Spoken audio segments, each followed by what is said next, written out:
follow that curve. Make sure I'm keeping in contact the whole way across. Nice and simple, just like that.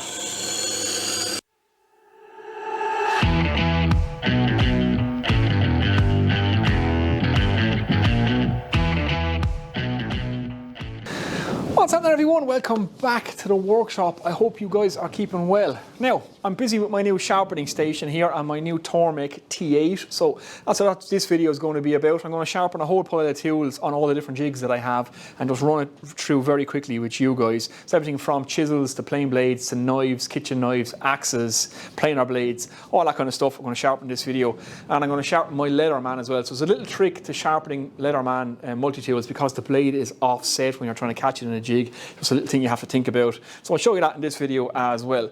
So without further ado, let's crack on, and I'll show you what comes with this T8 and what I'm using my jigs and how I'm sharpening my tools. Okay, so this is the particular machine in question. This is the Tormek T8. Now, I purchased this particular machine body only, so without the wheels. I already had a Tormek Diamond stone in the workshop. This is the fine grade one, so I had that for a previous whetstone grinder that I had, which wasn't particularly good. That's which is why I've upgraded to this one. And then I bought the composite wheel. So this normally comes with a stone wheel. If you buy the full complete kit, it will have the stone wheel and a leather stropping wheel. This is the composite wheel, which means you don't have to use any honing paste for it. It's already impregnated with a grit, so it's just use it straight as it is. So that's my machine. A diamond, the fine diamond stone, and the composite strop is what's on it. Other than that, it's just a basic T8, and I've bought a bunch of jigs which I'll go through for each tool that we're sharpening. So without further ado, let's get sharpening. Now, just before we get sharpening, I just want to address something because I can see it coming in the comments already. Yes, this is an expensive bit of kit. I realise that. I do a lot of sharpening. That's why I can justify spending the few quid on it. I've saved up the pennies. I've bought a bad machine before. I regretted it. It was a waste of money. This is a far superior machine to the last one I had. So it's worth spending the extra and getting a good machine. And I have a bunch of videos on multiple sharpening options, from very inexpensive to slightly more expensive, and all good options, and you guys will have seen me use them throughout all my videos, and I've done videos on each one as well. If you want to check that out, you don't have to spend big bucks if you're just using plain blades and chisels, woodworking.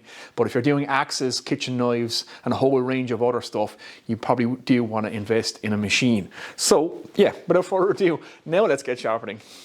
Okay, first tool we're going to sharpen is a chisel, and this one is in pretty poor condition, and I'll just show you how bad this actually is. Okay, so here is the chisel we're going to sharpen, so you can see just how damaged that edge is. This has been used for serious rough work, and yeah, there's nothing left of that edge. It's just in bits. So great thing about having a sharpening wheel is that we don't have to spend all day on a honing guide. So let's get this sharp.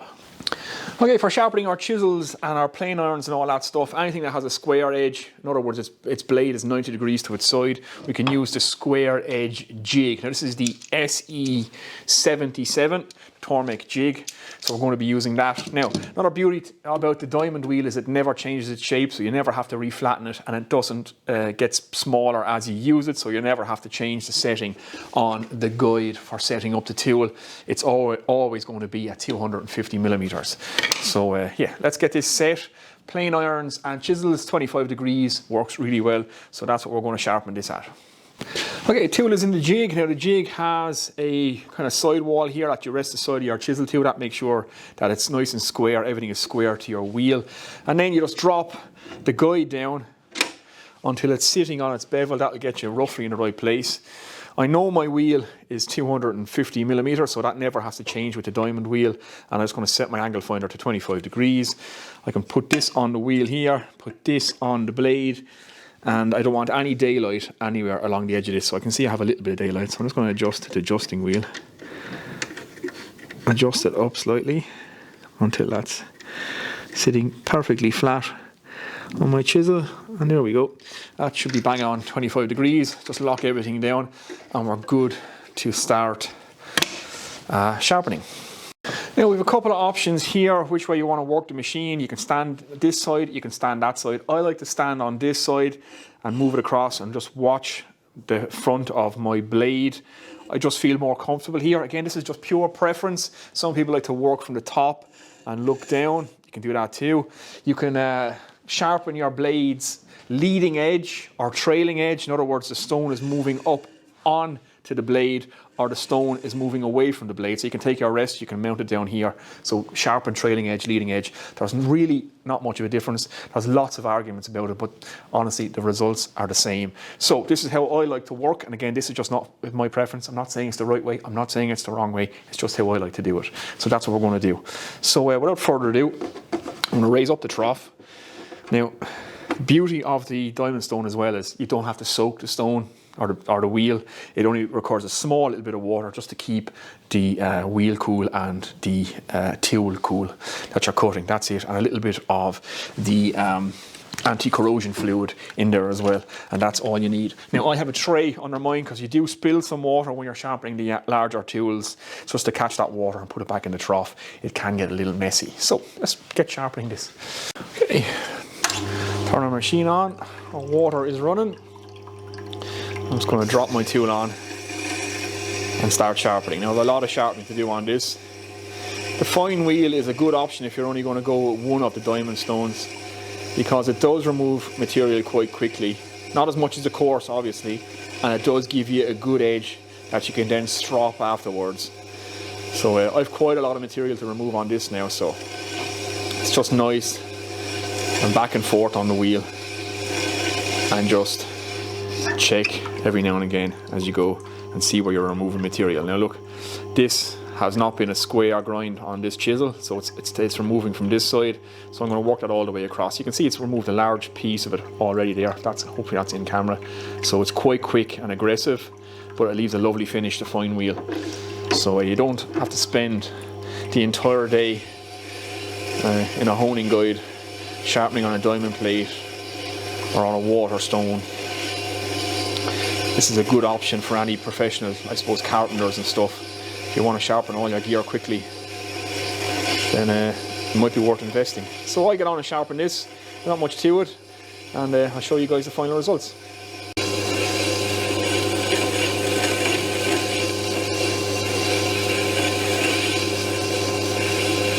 Right guys, I'm just getting to the end of this now, and we have a nice new square edge with all the damage replaced.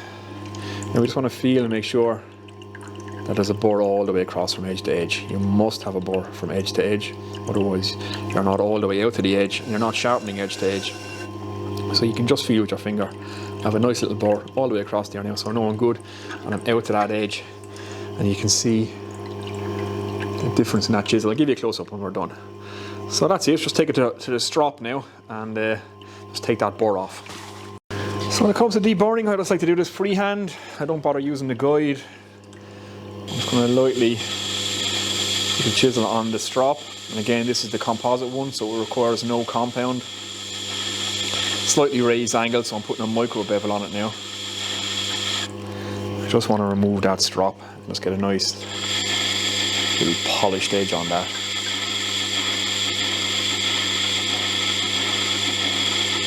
Just like that. Okay, I'll give you a close-up of that now. Okay guys, so there's our chisel all done. And you can see that nice, shiny, stropped edge that I have on it. So I'd rather be quick to do that. If you're doing a lot of heavy chisel repair, I would recommend getting the coarse wheel, if that's what you're going to be doing. But you can do it on the fine wheel just as well. So that didn't take me too long. So let's test out our edge. Okay, this is just straight off the machine. We have a pretty workable edge there, if you guys can see that. Now it's not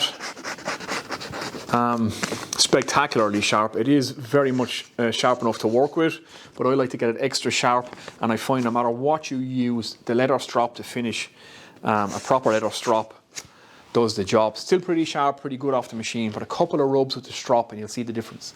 Okay, just have my strop here, so I like to just give a couple of runs, just a few strokes backwards on the strop. Again, what the strop is really doing is polishing the edge, but it's also deburring. There's still a lot of tiny little burrs left, and the leather just pulls them out. There's a stroke on the back, and we should be going. Now let's see the difference. Okay, just off the strop, you can see the difference, how easy it goes through the paper. Just like that, if you get the paper to cooperate on camera. There we go. So you can see the difference is night and day. Just a couple of strokes on the strop and it really improves at no end. Okay, plain blade sharpening. So the exact same thing as the chisel. It's the square edge jig, the SE77. And you set the angles and everything the exact same way. So the exact same process. This one is just about done now. Now I should point out, for my plain blades and my chisels, I would only use this machine for setting a primary bevel. All the rest of my sharpening I would do by hand. So I would set a secondary bevel by hand, and then I would touch up the tools by hand as well, without using any jigs or honing guides when I'm working. So I would use this, like I said, just to set the primary bevel on my chisels and my plain blades. There you go, it's just about done there now. So again, just deburr on the composite wheel, a few runs on the leather strop, and our plain blade should be ready to go. And as you can see, nice and sharp. Okay, next up, do a bit of knife sharpening. So I need to put an edge back on my Leatherman. That is fairly blunt, it's been used and abused in work. And I'm going to put an edge on a kitchen knife. Now this is a very inexpensive kitchen knife, I don't really use anymore, but there's no edge left on that. So we're going to put a nice edge back onto both of these. Okay guys, so I got the hand tool sharpening kit. Now what comes in this is the scissors jig. We have a tool rest, we have a small tool sharpening jig, we have a small knife sharpening jig, we have the kind of standard knife sharpening jig and the large knife jig, and we also have the axe sharpening jig. Now there's a new axe sharpening jig out that's only been released. It looks like the cutout in this box can take the new axe sharpening jig, but it does not come with the kit yet. It's the older one that comes in the kit. So we're going to be using some of the knife sharpening jigs, and later on we'll sharpen a couple axes with that axe sharpening jig as well. That's what you get in the hand tool sharpening kit. So sharpen some knives. Okay, when it comes to knife sharpening, it's nice and simple. You just clamp the knife in the jig just like that. I think the standard one for large kitchen knives does fine. You can, if you want, use the larger clamp, but I prefer to use the smaller one. This is handy if the knife is very, very flexible and it's a large knife and you want to pin that knife and stop it wobbling around. So that's where that can come in quite handy. Now, again, it's just a case of set the edge again. I'm going to put a 20-degree bevel on this. So again, set this to 20 degrees, put it on there, match it up. It's a little bit fiddly with the knife jig. You kind of have to hold it in place. That's not too bad. About there, that's good. Now obviously you're putting a bevel on both sides of a knife, so that 20 degrees will become 40 degrees because you're putting 20 degrees on both sides. Now, nice and simple. Start it off again. I like to start tip first, just drop onto it and go across. I'll show you this in close up now. Right, let's sharpen this knife. I'm trying to capture this on camera, so the camera's kind of in my way, so it's a little bit awkward here now, but I'll try and do this. So how I like to approach it is to drop in the point first. So I'm just going to sit onto the point, rotate around with the belly, and then it's just a case of nice and slowly straight across, trying to keep nice and even the whole way. You know, like I said, it's a little bit awkward. I'm at an awkward angle here because I'm trying to catch her on camera. So again, it's in with the belly, or in with the tip, move around with the belly, and then it's straight across. And that'll give you a nice even bevel from tip to handle, just like that. So that's the way I'm doing it, in from both sides. And like I said, I'm at an awkward angle here now, so it might look a little bit awkward, but I'm trying to get the camera in frame or in shot here. Tip first, go down with the belly, and then straight across.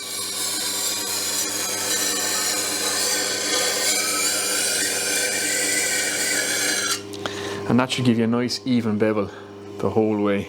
Okay, now the camera's out of the way, it's a little less awkward for me. So drop in the tip, long on the belly, and then we're going to be nice and straight all the way along the blade. Just like that.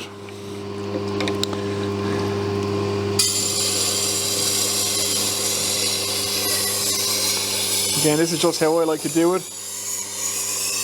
Different people have different techniques. And as long as you get a good result at the end, then do it how you feel comfortable.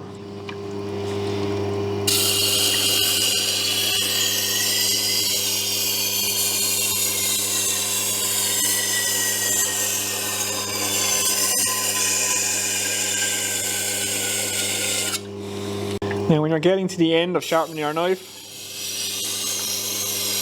you will just see a little burr form on the edge of the blade all the way across. And then just work that burr back and forth.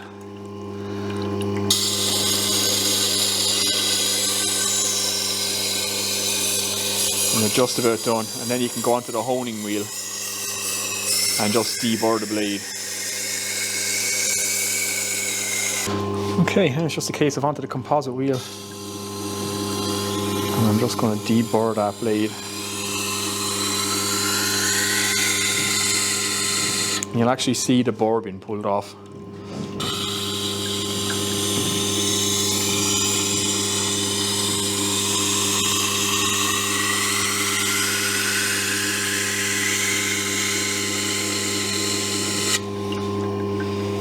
Yeah, just going to give it a few runs on the leather strap just to finish it off,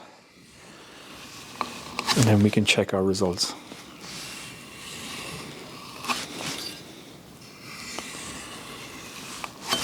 Okay guys, just a quick close up. You can see it's just a nice consistent bevel all the way down the length of the knife, if the camera will stay focused. And again, this is not an expensive knife. This is a really cheap kitchen knife, but we can still get pretty good results. Okay, cut some more paper, and I've pieces of paper all over the floor of my workshop now. But just to give you guys a quick look, and again, like I said, this is a cheap knife. It's relatively inexpensive, but you can see just how sharp that is. So relatively quick and easy. And like I said, I don't claim to be a sharpening or a knife sharpening expert, but I can get pretty good results with that Tormek.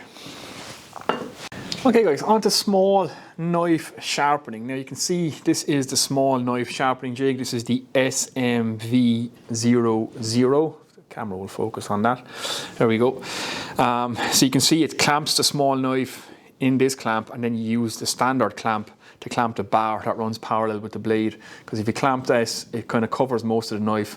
You can't get the blade onto the wheel without actually hitting your clamp, so this offsets it. Now, something very, very important if you're trying to sharpen a Leatherman, this is something you have to be aware of when you're using a jig.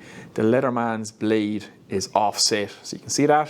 So the Leatherman's blade on a Leatherman wave is to the outside of the tool, which means there's a whole part of the tool to this side where your foil is. So it's off center, which means if I set my angle to 20 degrees on this side, that's all well and good. But when I flip it over and try to sharpen this side, it's way off because of the offset of the blade. So I'm going to have to work a few strokes at 20 degrees from this way, and then I'm going to have to reset my angle to 20 degrees and then work the strokes from the other side. So that's how I'm going to have to sharpen this Leatherman. It's a little bit tricky, but the camera keeps going out of focus there. That's how you do it.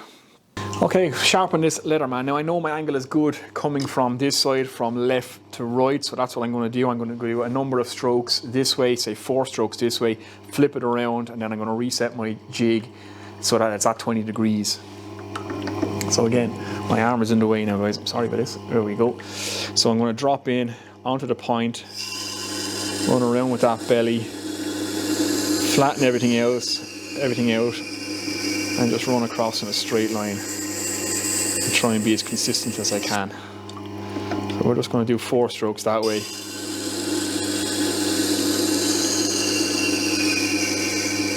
And then 4 strokes from the other side. And I should be good.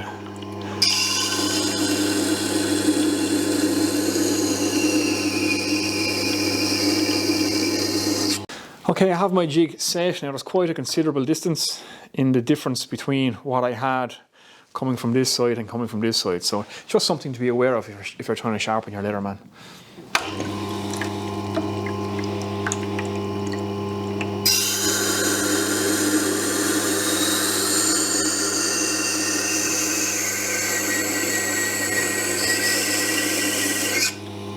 Okay guys, Leatherman is all done, and that's just something to watch out for if you're using the small knife jig attachment.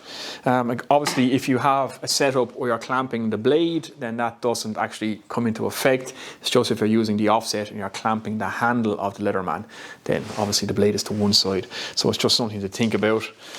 Yeah, so nice and sharp again. So the Leatherman is back in action.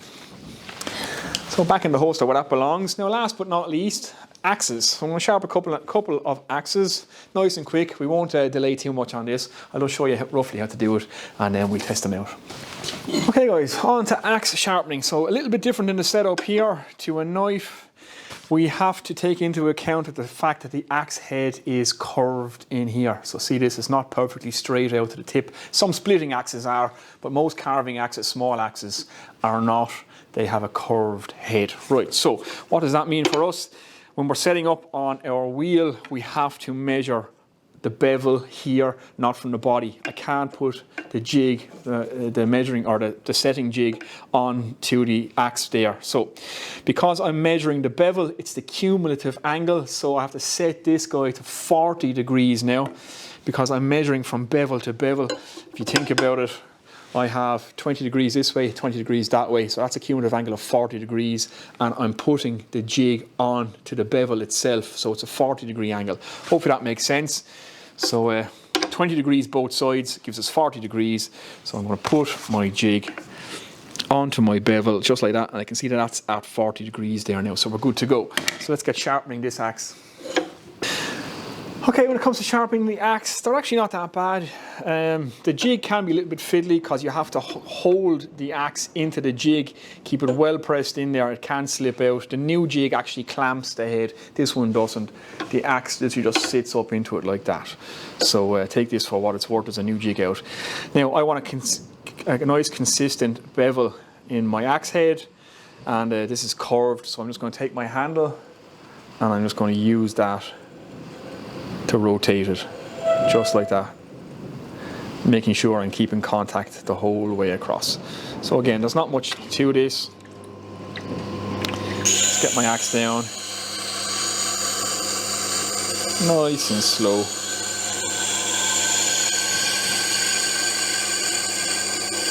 Just follow that curve, make sure I'm keeping in contact the whole way across. Nice and simple, just like that. And again, you'll see a bore form right on that edge when you're out there. Now, how sharp you want to make your axe, that's up to you. It depends what you're doing with it. If you're just splitting timber, it doesn't have to be that sharp. But if you're going to be green woodworking with carving axes and stuff, then it does need to be quite sharp indeed. You know, I'm trying to get my arm out of the way and filming this. So I'm just coming in from the other side. It's the same thing again. Keeping the axe pressed up on the jig.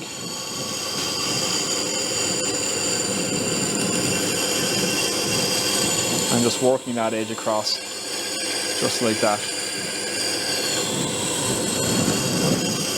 Nice and simple. I get on and sharpen this now and I'll show you the result. Hey guys, when it comes to sharpening large axes, it's just the same process. I find you can really use the handle of the long axe just to control that edge.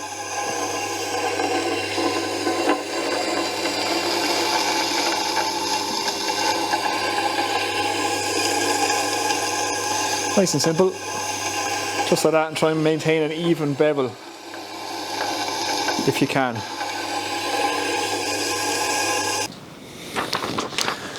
Okay, our small axe.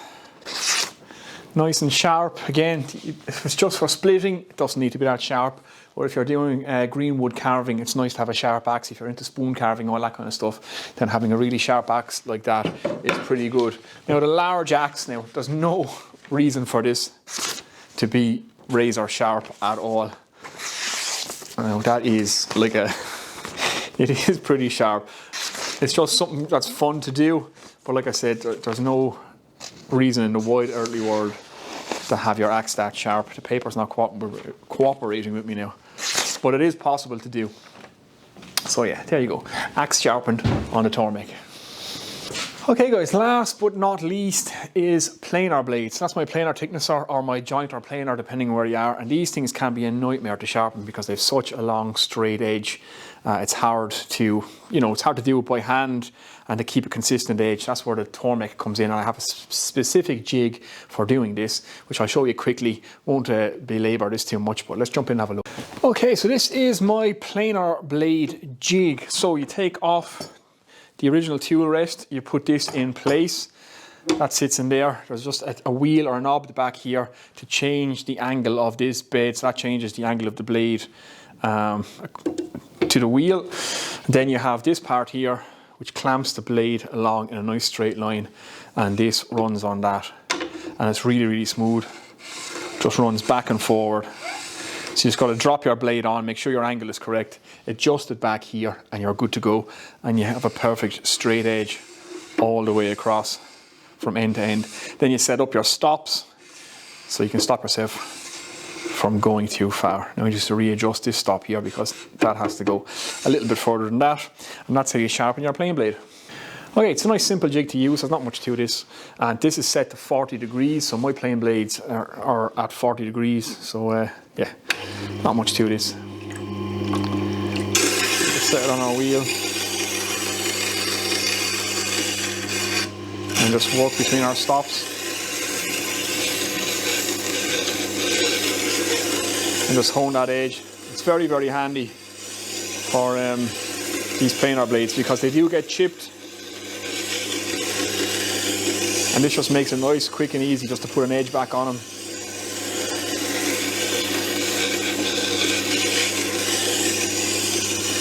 Right guys, one freshly sharpened planer blade. I have a couple more of them to do, so I'll do them later on.